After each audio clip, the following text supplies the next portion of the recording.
Hello বন্ধুরা, সকলকে স্বাগত জানাই আমার চ্যানেল ডায়েরি উইথ বৃষ্টিতে। সবাই কেমন আছেন? হ্যাপি থাকবেন, পজিটিভ থাকবেন। জেন্ডার স্পেসিফিক রিডিং এটা একদম নয়। আমার প্রিভিয়াস মেল অথবা ফিমেল যে কেউ হতে পারে। টাইমলেস কালেক্টিভ এনার্জি পিক করা হয় বলে সবসময় সব কথা কিন্তু আপনার সাথে রেজোনেট নাও করতে পারে। টাইমলেস হওয়ার জন্য আপনার সামনে যখন রিডিংটা আসবে, আপনি এখান থেকে কোনো না কোনো গাইডেন্স পেয়ে যাবেন। অল জোটেক সাইন বেসড রিডিং, কয়েকটা রাশি সিগনিফিকেন্ট রাশি বলে আমি সেগুলোকে মেনশন করে দিই। সর্বোপরি রিডিংয়ের এনার্জি যদি আপনার সাথে ম্যাচ হয়ে যায় তাহলে কিন্তু পুরো রিডিংটাই আপনার সর্বধর্মের জন্যই কিন্তু আমার এই রিডিং। আজকে দেখে নেওয়ার চেষ্টা করব আপনার পার্সনের কারেন্ট এনার্জি, আপনার কারেন্ট এনার্জি ডিভাইনের গাইডেন্স থাকলে সেটাও দেখে নেওয়ার চেষ্টা করব। পজিটিভ থাকবেন, রিলেশনশিপের হ্যাপি মোমেন্টস ভাবতে পারেন, আপনার পার্সনের নামটাও মনে মনে ভাবতে পারেন। ডিভাইন গাইড করবেন আমার ভিউয়ার্স যার কথা ভেবে রিডিংটা দেখছেন তার কারেন্ট এনার্জিটা কি। Wow, the master, the burden,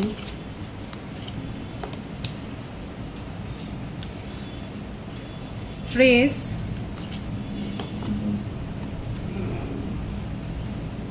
conditioning, the outsider,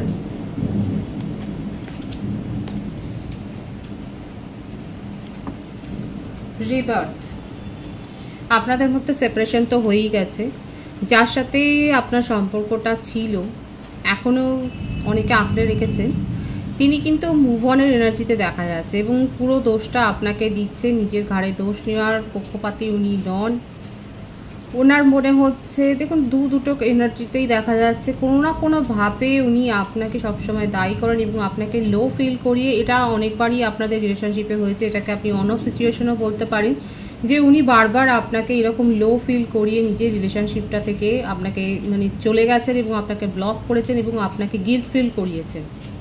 অথচ দেখুন তার মনের মধ্যে কিন্তু এটা আছে যে উনি জানেন কার দোষ এবং কার ভুল। উনি কিন্তু চান রিলেশনশিপটাতে থাকতে। এটা এক ধরনের একটা মাইন্ড গেম, কারণ দেখাই যাচ্ছে উনি অনেক স্ট্রং মেন্টালিটির, খুব প্র্যাকটিক্যাল মাইন্ডের। ইললজিক্যাল ওয়েতে উনি চলেন না, যেটাই করেন অনেক ভাবনা চিন্তা করে প্ল্যান করে। সেই মানুষটা এখন স্ট্রেসে রয়েছেন এবং এই রিলেশনশিপে অনেক বেশি নিজের কন্ট্রোলিং নেচার উনি দেখিয়েছেন। আপনাকে কন্ট্রোল অনেক করেছেন, আপনাকে স্টপ করছে, কারণ আপনাকে নিয়ে ইনসিকিউরিটি ফিলিংস আছে, জেলাস ফিলিং আছে। আপনি অন্য কোনো রিলেশনশিপে যদি চলে যান, আপনাকে সেই জন্য আপনার স্ট্যাটাস চেক করছেন, আপনি কি করছেন না করছেন সেগুলো কিন্তু উনি যথেষ্ট নখদর্পণে রাখছে, সেটা দেখা যাচ্ছে। উনি রিলেশনশিপটার নিউ বিগিনিং চান। ওনার সবসময়তে আপনাকে লো ফিল করেছে। উনি সবসময় আপনার দিকে আঙুল তুলেছেন, অভিযোগ করেছেন যে আপনি ওনাকে চিট করেছেন, আপনি ওনার সাথে এইরকম মিসবিহেভ করেছেন। এক তো ওনার কন্ট্রোলিং নেচার, এটা একটা টক্সিসিটি। এই টক্সিক রিলেশনশিপে আপনি যে রিলেশনশিপটাকে মেনটেন করেছেন সেটা দেখা যাচ্ছে এবং বারবার করে এই রিলেশনশিপে উনি অন অফ সিচুয়েশন তৈরি করেছেন, কিন্তু আপনাকে ছাড়া উনি থাকতে পারেন না। অনেক বেশি মাইন্ড গেম করেছেন, আপনার ফ্রিডমের উপর অনেক বেশি বন্ধন পড়িয়েছে, আপনার পায়ে বেরি পড়িয়েছেন, সেটা দেখা যাচ্ছে। আর সবসময় নিজে ভিকটিম সেজেছে।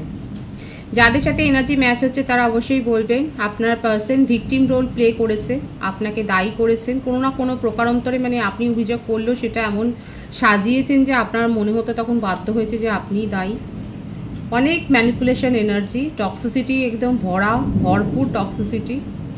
নিজের কাজের কোনো কৈফিয়ত উনি দিতে ভালোবাসেন না, কৈফিয়ত দেনও নি এবং আপনার কাজের কৈফিয়ত কিন্তু প্রতি পদে পদে চেয়েছেন, সেটা দেখা যাচ্ছে।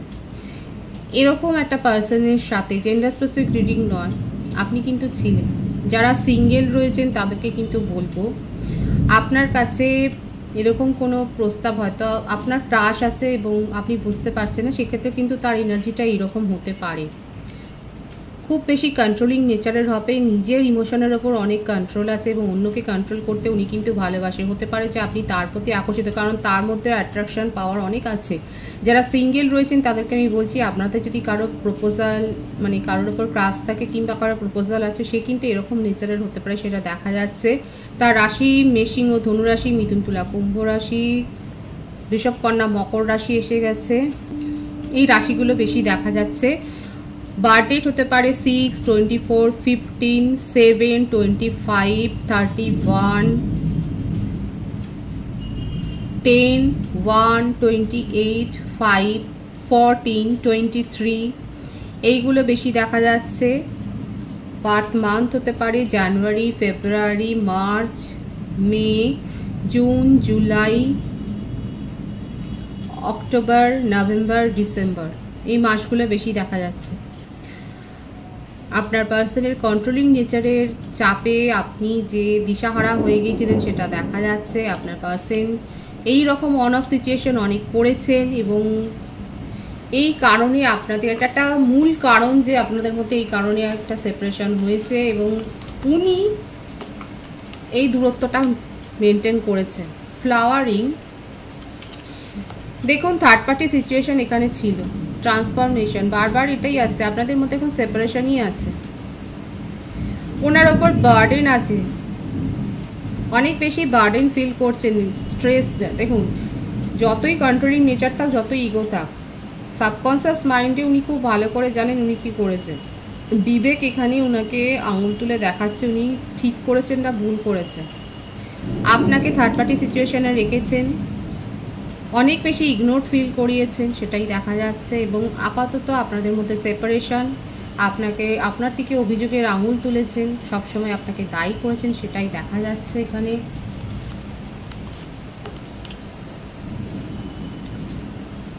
ওনার মনও কিন্তু এখন বিদ্রোহ করছে, মাঝে মাঝে দেখাই যাচ্ছে। এই রিলেশনশিপের একটা এই সিচুয়েশনটার উনি আমূল পরিবর্তন চান। দুটো কার্ড এসছে যে উনি কিন্তু পরিবর্তন চান, এই রিলেশনশিপের পরিবর্তন চান উনি। আপনার সাবকনসিয়াস মাইন্ডে আপনাকে নিয়ে ফ্যামিলি করবার প্ল্যানিং রয়েছে। উনি যদি ম্যারিড পারসন না হন, উনি আপনাকে কিন্তু নিয়ে নিজের ফ্যামিলি করার কথাটাই ভাবছেন। আপনি এই যে রাগ করে চলে গেছেন, আপনি যে উনার এই নেচারগুলোতে আর অভ্যস্ত হতে পারবেন না, ওনাকে যে আর সুযোগ দেবেন না, এটা উনি বুঝতে পেরে গেছেন। কোথাও না কোথাও ওনার মনে হচ্ছে যে উনি আপনাকে অনেক হার্ট করেছেন এবং এই ভুলের মাসুলটা উনি গুনছেন উনি আপনাকে হারিয়ে। এবং এটাই উনার মনের মধ্যে এখন চলছে যে কি করে আপনার বিশ্বাসটাকে আবার উনি অর্জন করবেন, কি করে বিশ্বাসযোগ্যতাটা উনি ফিরে পাবেন, কি করে নিজেকে বিশ্বস্ত করে তুলবেন আপনার কাছে। সেই পুরনো ম্যাজিকটা রিলেশনশিপে কি করে ফিরিয়ে আনবেন সেটাই কিন্তু উনি ভাবছেন। উনি দিবারাত্র কিন্তু এটাই ভাবছেন, ওনার মনের মধ্যে কিন্তু এই চলছে। কারণ ওনার সাবকনসিয়াস মাইন্ডে আপনাকে নিয়ে অনেক থট আছে, অনেক ভাবনা চিন্তা করছেন আপনাকে নিয়ে। বারবার দুটো কার্ডে এসছে উনি কিন্তু আপনার সাথে নিউ বিগিনিং করতে চান, নিজের মধ্যে স্ট্রেংথ গ্রো করছে আপনাকে ফেস করবেন বলে, ম্যানিফেস্ট করছেন আপনাকে। কোনো ভিউয়ার্সের পার্টনার ঈশ্বরের ওপর, সময়ের ওপর সবটা ছেড়েছেন। ওনার মনে হচ্ছে একমাত্র সময় পারে আপনাদের মধ্যে এই দূরত্বটাকে ঠিক করতে। তারা সময়ের হাতে সম্পূর্ণটা ছেড়ে দিচ্ছে, কিন্তু নিউ বিগিনিং করতে চান। ওনার কারেন্ট এনার্জি কিন্তু এইটাই। আপনার এনার্জিটা দেখে নেব। Guidance, participation, experiencing, Thunderbolt. আপনার তরফ থেকেই আপনি এই রিলেশনশিপ থেকে ছেড়ে বেরিয়ে এসেছেন সেটা দেখা যাচ্ছে, কারণ আপনি অনেক ইনসিকিউর ফিল করেছিলেন এই রিলেশনশিপে।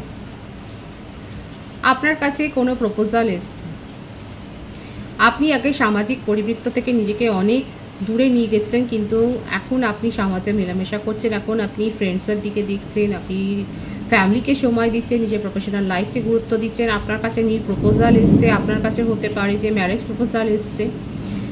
এই রিলেশনশিপে আপনি অনেক ইনসিকিউর ফিল করেছেন, আপনার মনে হয়েছে আপনার পার্সন আপনাকে শুধু ডিপ্রেসড করে গেছে, কোনো ভালো কথাও বলেননি, কোনো ভালো কোনো কেয়ারও আপনার প্রতি নেননি। আপনার এই অভিজ্ঞতাটা আপনাকে অনেক বেশি হার্ট করেছে এবং আপনি এই রিলেশনশিপ ছেড়ে যে বেরিয়ে চলে গেছেন সেটাই দেখা যাচ্ছে। আপনার বার্থডেটের মধ্যে 3, 12, 21, 4, 31, 22, 16, 7, 25 এটা থাকতে পারে। বার্থ মান্থ হতে পারে March, April, June, July, October, January, November, September, এই মান্থগুলো বেশি দেখা যাচ্ছে। আমার ভিউয়ার্স, আপনারা কিন্তু নিজের জীবনে এগিয়ে গেছেন। আপনি এই রিলেশনশিপে অনেক বেশি ইনসিকিউর ফিল করেছেন, হীনমন্যতায় ভুগেছেন। আপনি সেই জন্যে এই রিলেশনশিপটাকে আর নিজের জীবনে ভ্যালু করতে পারছেন না বলেই আপনি এগিয়ে গেছেন নিজের জীবনে, সেটাই কিন্তু দেখা যাচ্ছে। অনেকের ক্ষেত্রে হয়েছে যে আপনারা এই রিলেশনশিপ ছেড়ে বেরিয়ে গেছেন।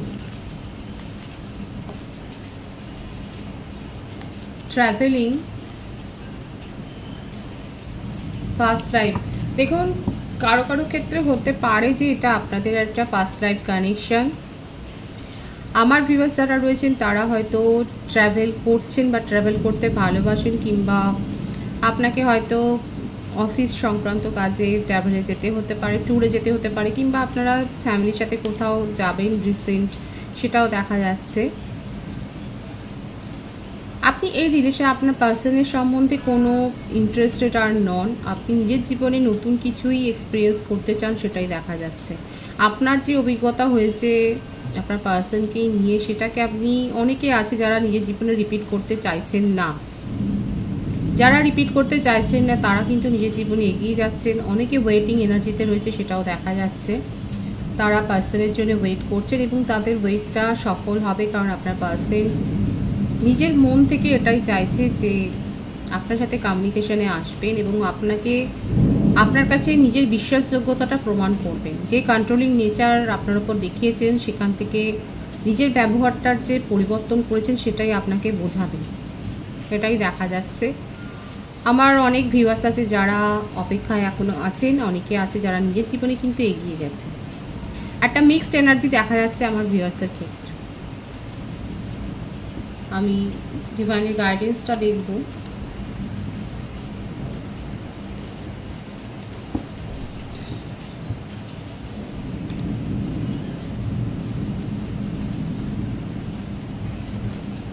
যারা নিজেদেরকে হিল করে কুইনের জায়গায় নিয়ে গেছেন, যাদের মধ্যে ন্যাচুরালিটিটা সেই লেভেলের এসে গেছে, যারা নিজেদের মধ্যে অনেক বেশি অ্যাবেন্ডেন্সটাকে রিসিভ করেছেন, নিজেদের মধ্যে এনার্জি ব্যালেন্স করেছেন, তারা কিন্তু নিজেদের জীবন থেকে এই বার্ডেনগুলোকে দূরে সরিয়ে দিয়েছেন। অযথা তর্কাতর্কির মধ্যে যাচ্ছেন না, কম্প্যারিজনে যাচ্ছেন না, কোনো স্ট্রেস নিচ্ছেন না, রিল্যাক্স মুডে আছেন। ডিভাইন এটাই বলছেন, নিজেদেরকে রিল্যাক্স রাখুন, অযথা বার্ডেন ক্রিয়েট করবেন না নিজেদের মনে। যেটা চাইছেন সেটা আপনি পেতে পারেন, কিন্তু নিজেদের এনার্জিকে নেগেটিভ করবেন না। যে ব্যালেন্স মোডে অনেক ভিউয়ার্স আমার নিজেদেরকে নিয়ে এসেছেন, এনার্জিকে ব্যালেন্স করেছেন, সেইভাবে থাকুন, বিন্দাস থাকুন, তাহলে কিন্তু নিজেদের যেটা আপনি চাইছেন সেটা কিন্তু রিসিভ করতে পারবেন। পজিটিভ আছে এনার্জিটাকে অবশ্যই ক্লেম করবেন এবং এটা আপনাদের জন্য গাইডেন্সও। নিজেদেরকে অনেকেই হিল করেছেন, যারা পারেনি তারা চেষ্টা করুন নিজেদেরকে সেই পর্যায়ে নিয়ে যান, তাহলে কিন্তু যেটা ম্যানিফেস্ট করছেন সেটা আসবে। অযথা কোনো বার্ডেন, মনের ওপর চাপ নেবেন না, এটাই হলো পরিষ্কার কথা। পজিটিভিটা ক্লেম করবেন। রিডিংয়ের এনার্জি যদি আপনাদের সাথে ম্যাচ হয়, রিডিংটা লাইক করে এনার্জিটা অবশ্যই এক্সচেঞ্জ করে নেবেন, যেটা ভীষণভাবে জরুরি। সকলকে আমার চ্যানেলে অনেক অনেক স্বাগত এবং শুভেচ্ছা জানাই। যারা রয়েছেন আপনাদের ভালোবাসার সহযোগিতায় পরিবারকে বৃহত্তর করে তুলুন। রিডিংটা একটু শেয়ার করে দেবেন, চ্যানেলটা সাবস্ক্রাইব করে দেবেন। সবাই ভীষণ ভীষণ ভালো থাকবেন।